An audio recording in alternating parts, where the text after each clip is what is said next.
so I'm going to talk about subjective measures of consciousness. So I'm going to talk about some methods that I used in the science of consciousness to collect data about consciousness. And what it's often, and we've heard this throughout, that there's a worry about them being reliable. And what I want to do is give you some reasons for optimism about them. Okay, so let's first get clear on the problem. So I'm going to walk over this ground relatively slowly. I'm not presenting a drama, so I'm sorry if it's a bit plodding. Okay, so measures of consciousness. Researchers, obviously, in the science of consciousness, like any good scientist, they have to gather data about consciousness. And the problem is with consciousness that there's no third-person direct observational access to consciousness. As Dave Chalmers put it, there's no consciousness meter. We could just point at people's heads. And so what there is really a division that's actually a little hard to make out, but a division between two types of measures, objective, so-called objective measures and so-called subjective measures. The objective measures use behavioral or neural markers, behavioral like discrimination behavior, or neural markers that are indexed to consciousness to gather data about consciousness, whereas subjective measures use reports that are elicited from subjects about their own conscious situation, or reports reflecting consciousness, as we'll see. I'll be talking about the latter. So subjective measures then. So in central paradigms, at least the ones that I'm looking at, which are in the area of looking at the onset of consciousness, or consciousness around threshold conditions, or questions about whether there's perception without consciousness. So in that area, you've got a central paradigms that involve giving subjects two tasks, so-called type 1 tasks, where subjects are asked to perform a kind of perceptual discrimination or detection task. On the screen, there's a grid, and they're supposed to indicate whether the grid orients right or left, say. And then right after, a second task is given, a so-called type 2 task, that's asking for a self-evaluation of a certain kind that involves self-evaluation of what just happened in the perceptual situation. And one type, so subjects are asked to give certain ratings based on their self-evaluation. And there are two major types, at least the ones I'll be talking about. They are so-called awareness or visibility ratings, where subjects are asked, did you just see the stimulus clearly, say? And so-called confidence ratings, where subjects are asked to say how well they think they did on the perceptual task they just performed.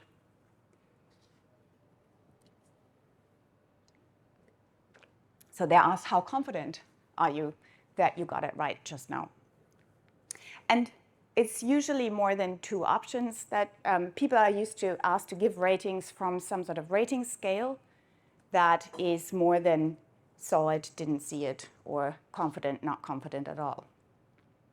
So data from these, response data is then collected, and it's over many trials, and it's then statistically analyzed and interpreted in light of certain assumptions people make about correlations, what the significance is of correlations between, or lack of correlations between the results that you get, the responses in the type 1 tasks and the type 2 tasks. Okay, so that's the central paradigms. And subjective measures of this type are, I'm just declaring here, introspective measures. In many ways, that's not a particularly controversial claim if you're pretty loosey-goosey about what introspection means. On the other hand, as soon as you get a bit more determinate about what you think introspection is, of course, it becomes more controversial. But here, for now, I think it's fairly uncontroversial to say that they are introspective measures insofar that the ratings, the self-evaluation ratings, draw on subjects' first-person access to their conscious situation. So then that gets me straight to an outline of the methodological problem that is meant to be distinctive for subjective measures. And I'm formulating it in terms of introspection now. There are other ways to put it. But so it's really three claims that give you the problem in a nutshell. The first is that introspection seems to provide the only immediate or direct access to consciousness. So at the same time, people note that introspection is private. I can first personally access my conscious situation, you can yours, but we can't do that for each other. So in giving the ratings, we have to just trust the subject, the thought is, when they provide the ratings or when they provide the report, we have to trust that they give us good information. But thirdly, the grounds for the trust is missing. It is claimed, or indeed we have reason to think that introspection is unreliable. So I'm just really outlining a broad brushstrokes problem here. So the worry is that introspection is indispensable and unreliable, and that is a problem. And in reaction to it, you've got a very negative reaction to say, look, things are so bad with introspection that we really can't use it scientifically. And if then you think that introspection is indispensable to the science of consciousness, that is bad news for the science of consciousness. Then we can't do consciousness studies scientifically. In fact, that sort of type of worry goes back a very long way. And the worry then wasn't specifically about the science of consciousness, but about psychology more generally, because the thought was that psychology depended on introspection. But here, a more modern expression of it from one of the poster childs of the skeptical brigade, Elizabeth Irvine. She says, look, the deep methodological problems that underlie much of the current debate about introspective evidence in consciousness science prevent introspective reports from ever playing a strong justificatory role in consciousness science. So that's a very strong reaction to the methodological problem. So let's step back a second. So here, just to locate it, so you've got two important questions. Is introspection really indispensable to the science of consciousness? And the other one, is it unreliable? And if you answer yes to both, then you are a global pessimist. I kept saying skeptic, didn't I? It doesn't matter. A global pessimist about subjective measures. If you think that, yeah, it is unreliable, but actually we can do the science of consciousness in different ways, then you are on the right-hand side there, and there are different experimental paradigms that have been proposed where the thought is we don't need to draw on subjective ratings at all, or on introspective reports.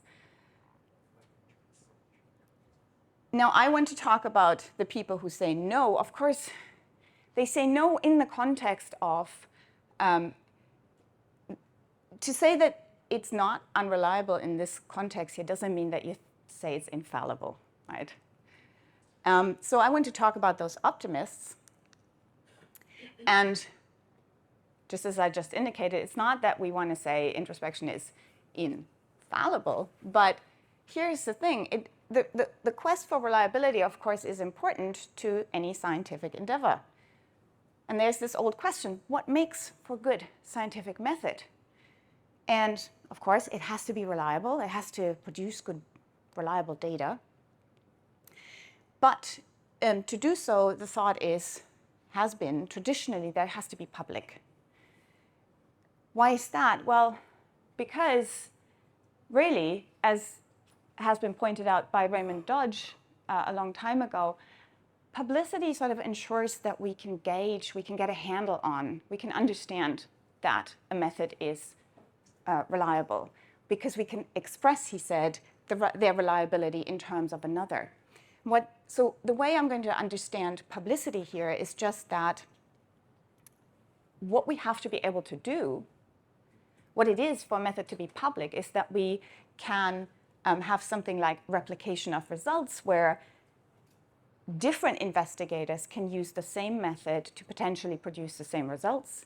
And the reverse of that, we can also cross-validate. We can check the results that we get by one method by use of another method that produces potentially the same results. So we can do inter-measurement check or cross-validation of methods. So the problem then, of course, is that introspection is private, as has been pointed out, and privacy seems to prevent gauging the reliability of subjective measures. So we can't really easily see how we can get any good replication if you're kind of concerned about this, because we can't be sure that different investigators are using the same method applied to the same task. We have to trust them to do it. And similarly, we can't cross-validate, the thought is, because that was our basic starting assumption. The data that we get by using introspective methods or subjective methods, you can't get that with objective methods, because it's not, we can't look into people's heads. So the upshot of that is that we don't seem to be able to calibrate or ensure us of the reliability of subjective measures. The reason why I'm banging on about this is because so far this is just a worry about how we show that a method is reliable. It isn't that we've yet declared it unreliable. Now, if you think not showing reliability does make it unreliable, okay, but I think that it's better to separate these. You're going to be more productive in finding solutions if you can first just note that we can't yet show that a method is reliable. So here then some optimistic responses. One response to this situation is to say, wait, and this has been put forward by Piccinini, for example. Look, subjective measures are public because they output behavioral data, the reports, they're verbal reports, perfectly public data. I'm not going to pursue this line of thought. The other optimistic response to this is scientific methods don't need to be public. And this is by Goldman has put this. Look, roughly he said they need to be reliable, of course, and it need to be the case that we don't have evidence to the contrary. So this is kind of a very promissory sort of outline of response, but what you then do is you try and find alternative ways to calibrate that don't involve cross-validation or the need to replicate the results in those ways that characterize public methods. And one such way to calibrate is what Matthias Michel has called model calibration. And the idea is, as he says, look, we have to build a model of the procedure. And he points out this is done elsewhere in science all the time. You build a model of the procedure itself to determine what the indications, and in this case, the introspective reports, would have been in different conditions. So the idea is that you need to figure out how the process should work and what the worries might be. And then you can start to try and minimize those worries in setting up your experiments. But as he also recognizes, and as has been pointed out by people like Irvine, look, model calibration is still problematic for introspection, for subjective measures. Why? Because what it requires, we just said, is that we capture, we can get a model, or we capture, we describe, we understand the process of introspection. That is, she says, how introspective reports are generated. We need to understand that. And then people like Jesse Prince, Eric Schwitzgebel, and Elizabeth Irvine have pointed out, but that process in the case of introspection is super messy. And they point to all sorts of things that might give rise to introspective judgments, introspective reports. And so they point out that this kind of process is just too complex and unstructured to be captured in a model. And what is mentioned there often is things like that, anytime you make a judgment that, say, you are having a visual experience of something, or that you have a headache, it might be the product of all sorts of things going on, like you're performing some induction on past experiences, or you're having some background knowledge that leads you to infer that you might have an experience in this way. And so all of this, they point out, it's just too hard to get a model of introspection. It's notoriously messy. And so the whole point of model calibration is to systematically anticipate and then be able to experimentally, hopefully, control sources of error. So you need to understand this process. But in this case, unfortunately, that's not possible. Michelle has then pushed back against that and said, look, if you really understand how subjective measures work, then you should see that in many cases, we're already pretty good at minimizing error. For example, he says, as we just pointed out earlier, the data that you're getting from subjective measures is the result of many, many trials and hopefully a large group of subjects. And that means that a number of individual errors and mistakes just wash out if you just collect enough data. Another thing he points out, that individual biases or differences that may lead people to make mistakes systematically, individuals, also, if you just get enough subjects, they too will wash out in the data. You can statistically minimize those. But then there, as he also recognizes, there's still the worry about more systematic, widespread biases or potential for error sources, where they don't wash out in that way. But here too, he says, look, we've made such great strides to get, an understanding of what these biases might be, and then to model how to model them in a way that we can accommodate and minimize them. And I'm a little pressed for time. I mean, Steve is one of the people who has proposed and worked out one of these models, the ideal observer model, where roughly the idea is that, look, if you get a lot of data on how people perceptually perform in the type 1 tasks, and then you can think, if they were ideal introspectors, what would the type 2 results be if they were ideally introspecting?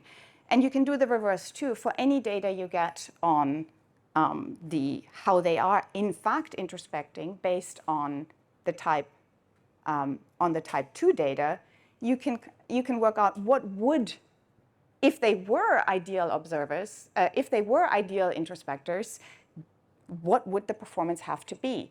And then you can use those two to start to get a handle on what the systematic biases are more generally. I didn't explain this very well, but the idea is just that Michel points out, we're getting somewhere with model calibration. He, though, still says, of course, for unknown sources, what ideal observer models require is that we have some idea what would the bias be. And it's a bias that we can show because it'll be something that where we can use correlation with type 1 responses to get a handle on it. But going back to this point about it's just too messy, the introspective process is just too messy, and Schwitzgebel calls it's a bunch of crazy spaghetti, and so Michel calls it the crazy spaghetti argument. There's still going to be some serious worries about this process of introspection where it's beyond experimental control at this point. He still thinks we should be optimistic in various ways, mainly just because we're making such great strides, I think. But at this point, I want to say we actually have really much more reasons to be optimistic. And so what I want to do is object to this crazy spaghetti claim that the introspective process is too complex and too messy to be captured in a model. What I'm going to do is very briefly sketch a framework for thinking about and then evaluating introspective measures that is more detailed about this introspective process itself. And I want to then show that once we do that, we can really also make headway with the reliability problem by making it local rather than having it globally infect everything. And I want to show you how I think this works by going through a specific case, namely using the Perceptual Awareness Scale, one of the types of measures that uses visibility ratings.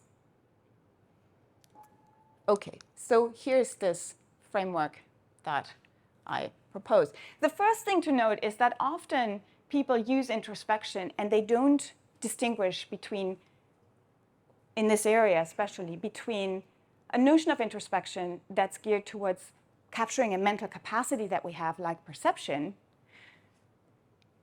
So we can introspect as psychological beings. It's a type of cognitive access. And introspection as method, as a type of inquiry, right? Where we're talking about introspection, where it's a systematic, question-guided investigation, scientific one. Why is it an introspective one? Because it deploys introspective access in whatever it does to gather the data. So let me talk about these two for a moment, because it's really crucial that we distinguish them. And again, very briefly, I want to give you a sense of what I mean by introspective access, and then point out that there are actually a variety of those. And you just start with a very, very uncontroversial observation that we do have different types of self-awareness that we recognize. We can remember how we felt this morning with some oyster catchers, and if you sit there and watch them, you might attend to what the visual experience is like or what your auditory experience is like at the moment. So you can attend to your conscious situation, to your thinking and experiencing.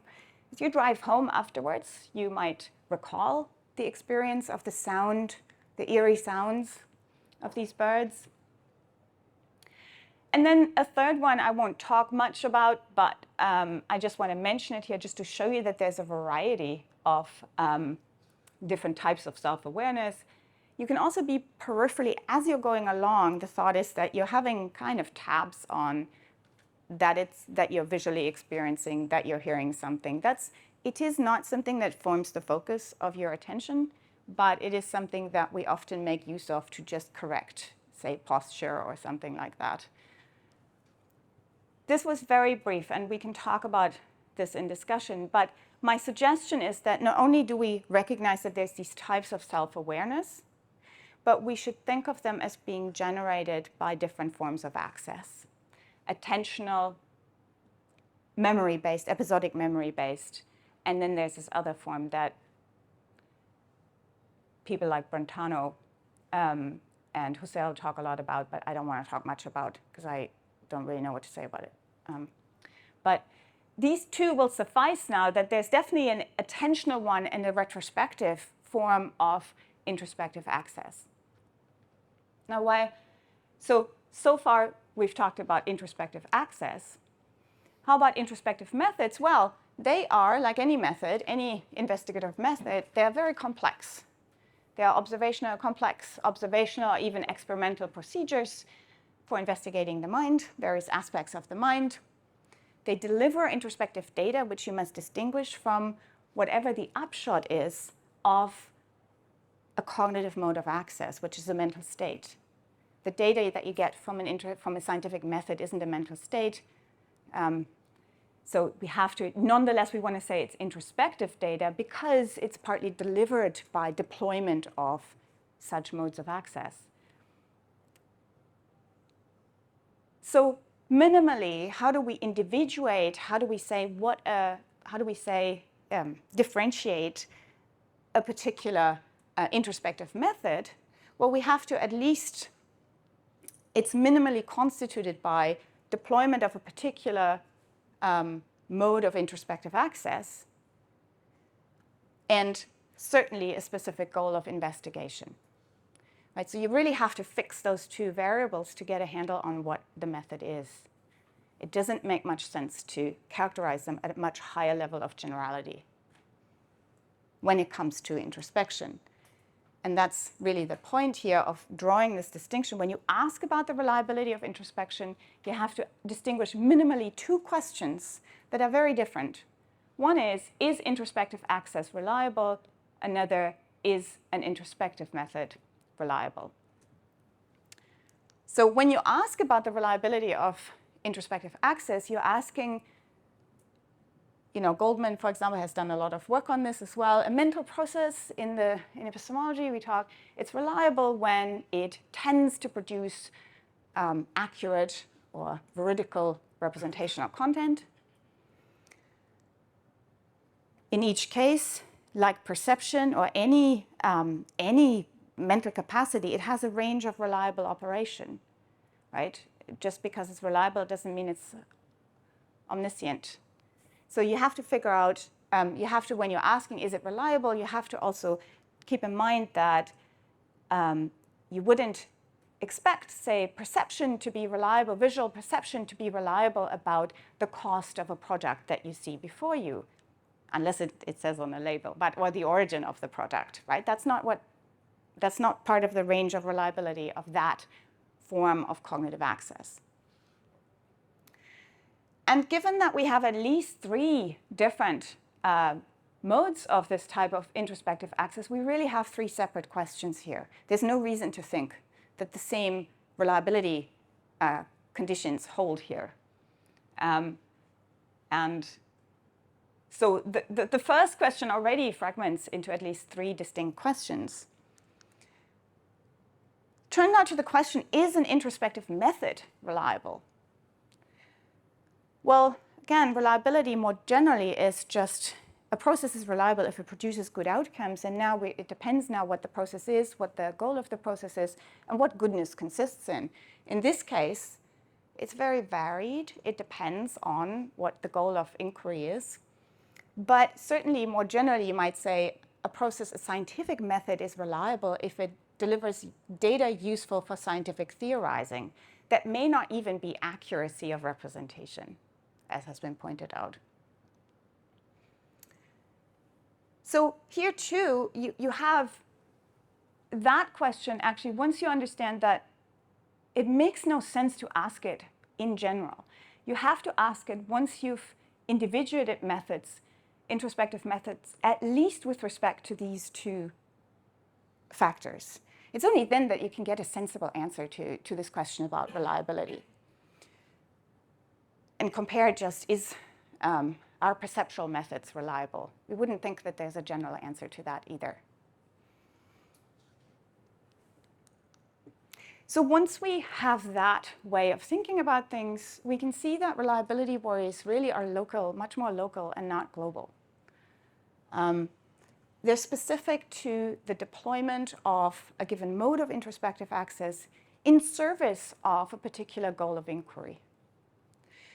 And so yes, there are many, many noted concerns about the reliability of introspective methods, like theoretical corruption. And you can ask that question, by the way, in some sense about the mental capacity and about the method, but there will be different questions, right? But if sticking now to methods, so there's the worry about demand character of an experiment, there's the worry about habit, expectation, all of that interfering with good data collection. And yes, there are worries that lead to the contamination of introspective data, but what they don't do is necessarily form this rag bag of problems for every introspective method, because somehow it's too messy for us to say anything more about the process. So let me show you what I mean by that, just very briefly. How am I doing for time?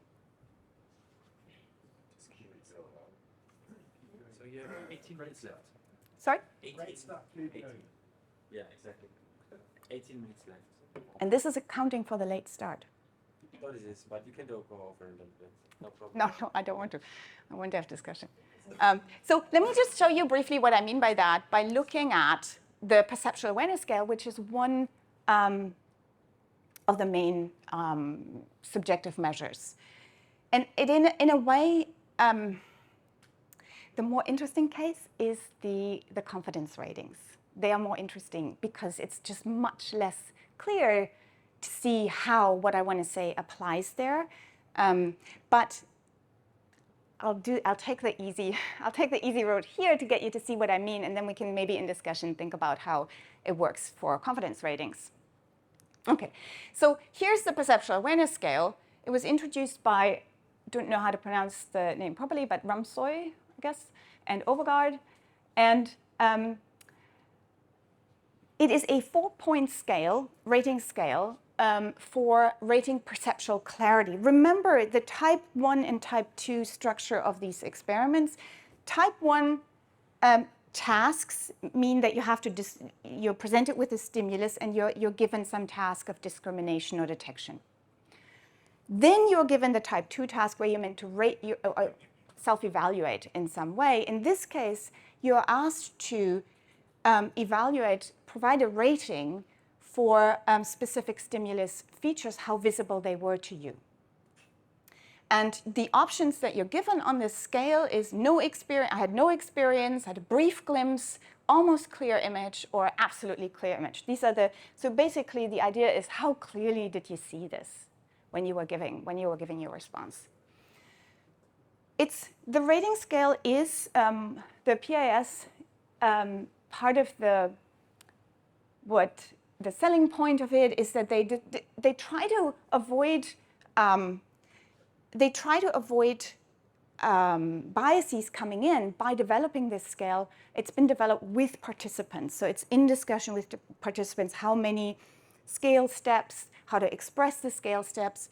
And the idea is that when you have this calibration phase that then delivers the response categories to you, you are much better at aiming at a 1-1 correspondence between the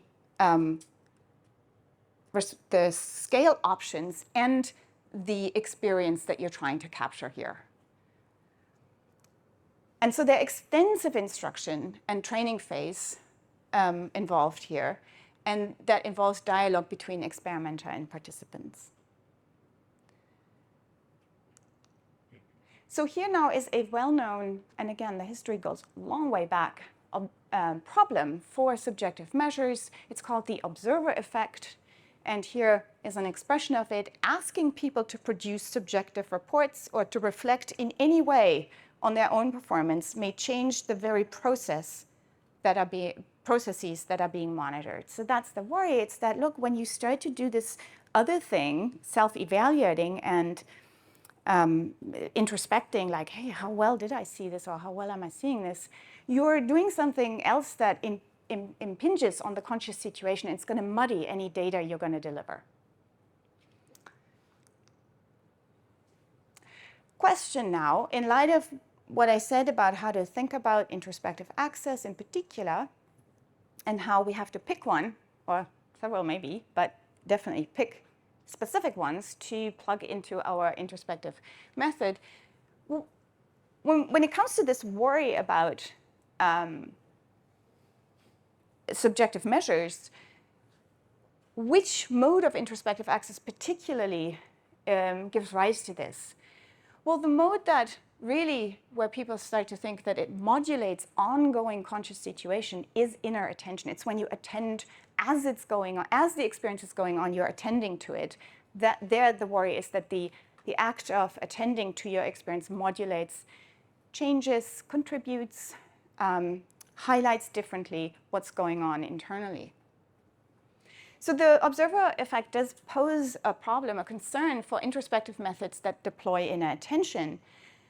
But those that use retrospection, on the face of it at least, don't seem to be affected by it at this point, or passive inner apprehension. So it's not as if this isn't said sometimes in the literature, but then, as you'll see, I'm puzzled that nothing happens experimentally to really take that seriously. And I take back this gross blanket claim I just made. Yeah, I'm sure some people do. I just should read more. Okay, so here's PAS then, the Perceptual Awareness Scale. Let's take this to this point just to the PAS.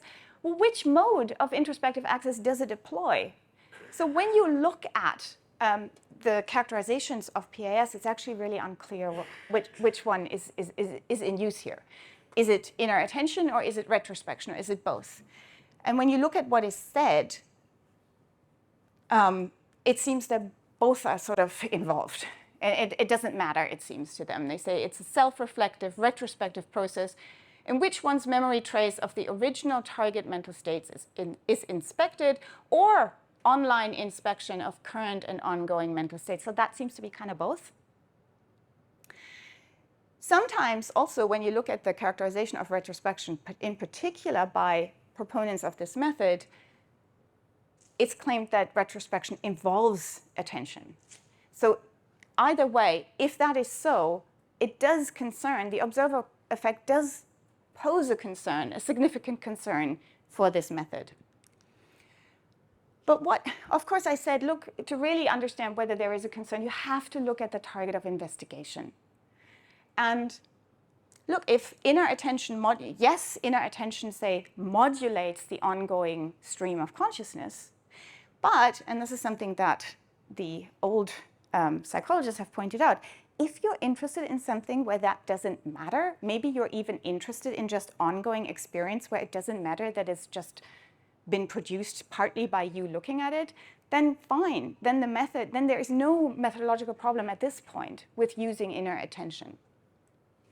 And so, but if you're after the so-called natural flow of experience undisturbed, then you do have a problem if you use inner attention.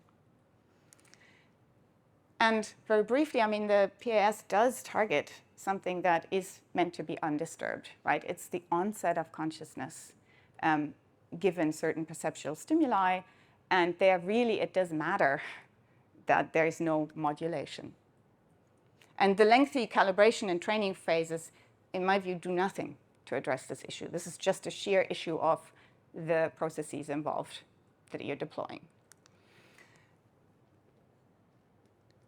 Let me just say very briefly, there are also issues about experimental discipline. I'm calling it experimental discipline. So once you recognize that you have a range of options to deploy introspective types of introspective access to deploy, when you do deploy them, you need to be experimentally careful to make sure that that is indeed the one you're deploying, and it doesn't, and you're taking note on the one hand of the particular worries associated with this particular form of access. So take retrospection. There are worries about memory failures.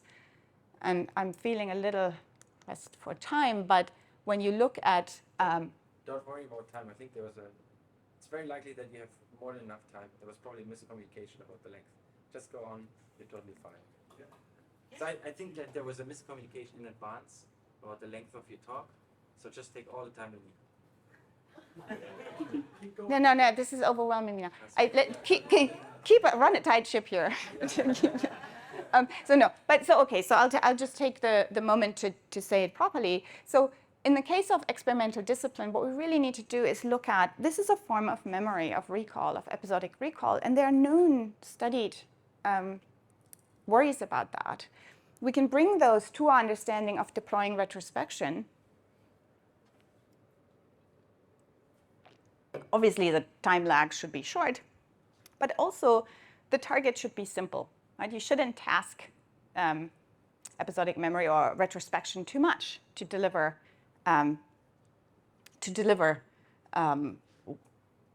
information about what just experientially went on. And when you look at, and I'm calling that experimental discipline just to be disciplined about the particular introspective form of access and its worries. And when you look at PAS, I don't see that either. So for example, you have reports, at least in the reports that I read from the papers.